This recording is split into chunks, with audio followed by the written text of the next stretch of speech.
As an artist, I always struggle to figure out when to stop painting. Every time I add more brush strokes, the painting becomes more complicated and interesting, and I get tempted to keep refining and adding more details. However, at some point, I realize that if I keep going, I might end up ruining the whole thing. It has taken me years to learn not to overwork a painting, to know when to stop, to trust my instinct and walk away.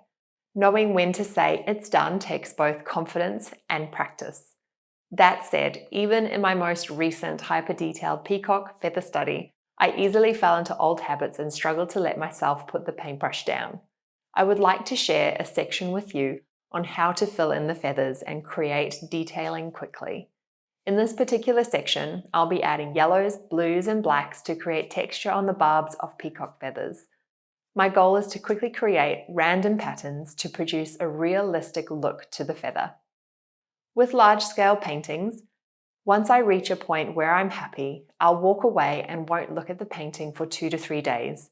Then I'll examine my work with fresh eyes and I look for areas that stand out and need more attention. In this tutorial of how to paint realistic peacock feathers, I show a step-by-step process on how to layer the paint efficiently, achieving a beautiful painting in less time while still being realistic. My process makes acrylic paint easy to work with, vibrant, and takes all the guesswork out of the color mixes. Now I'll show you the full section from the tutorial, and I'll see you at the end.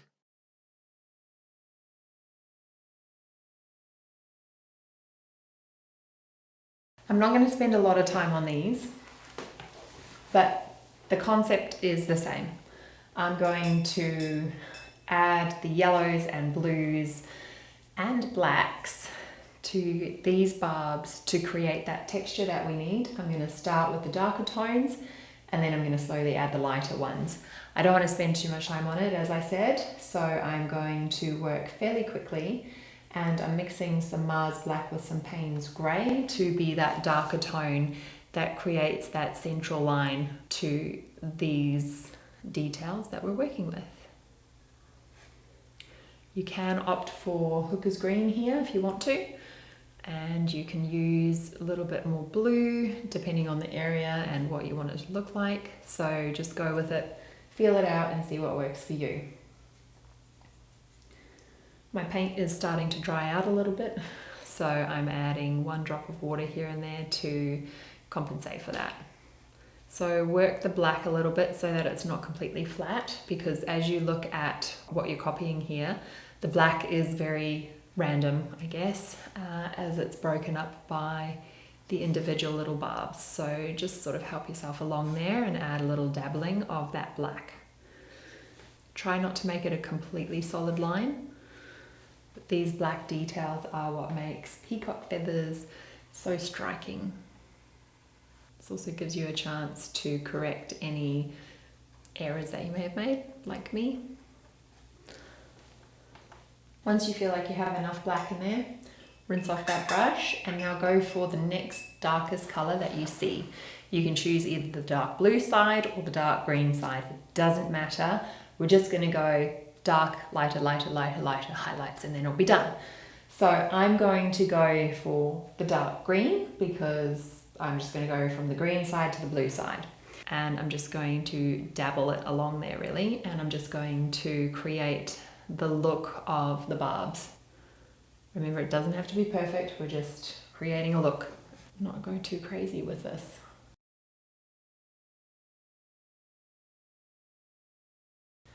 I'm going to switch over to a slightly brighter blue-green, and go from there, see where it leads me.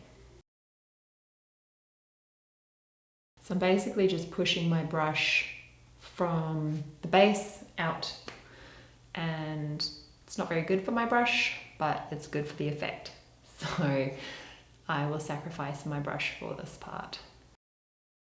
You might notice that I'm not trying to draw every single little hair here, and I call it a hair because that's exactly what it looks like to me. And I know that it's the barb on the end of the feathers, but I don't know the proper names here, so I'm just going to go with what it looks like. And as we get higher up, the markings do become significantly more green, so I'm just going to stick to the bottom here. Probably find that one way you need your hand facing over the top and another way you need your hand facing from the bottom. So just feel what works for you and go from there.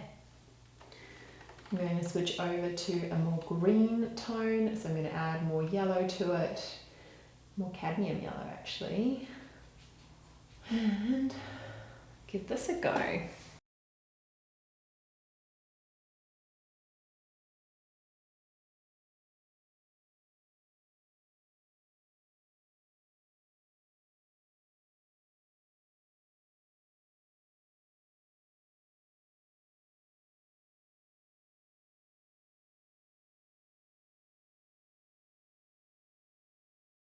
So now I'm going to start bringing in some brighter highlights on these little barbs, and then that'll be that, because we don't need to really add any more here. If you feel like you need to add a little bit more depth to it, you can bring in a few more darker tones, but otherwise just go with it. They're not exactly key elements, but the highlights do make a difference. So these are important.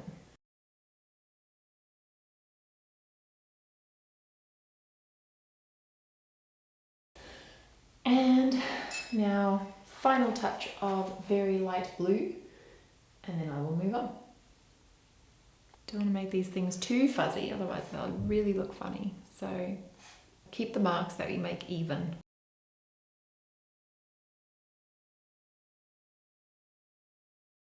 And now I'm going to do the center line down the middle there and be done with it. So I need a tan color that is a little bit off. So let's do something in the middle, something quite muddy. And then pull that up through the center. Don't make it completely solid. Stick to what you can see in the reference photo. And what I can see is that it just sort of fades in and out. And there we have it. I am really happy with that.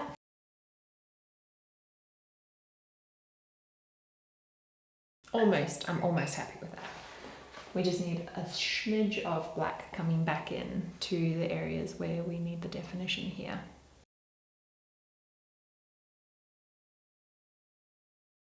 That's better. Even more better. There you go. So as you can see, like, one can just keep on going. With this style of painting, there is no set, good to go, walk away now. You can just keep going. So get to a point where you feel like it looks complete. Yes, there's more that you can add. It's hyperrealism. There's always more that you can add. But get to a point where you're happy with it and you can walk away from it. Even though, like, the lines aren't perfect, they might be a little bit rough, a little bit thicker than they need to be, but choose a point where you walk away, because otherwise you'll just keep fiddling and keep going and keep going. And you'll drive yourself crazy, like I do every day. Last bit.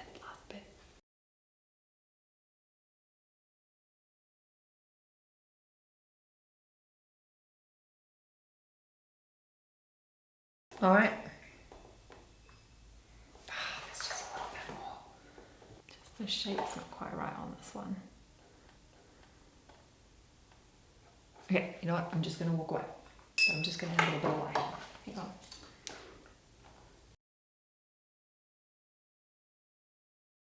That fixed it. There you go. That's what I needed. Okay, now.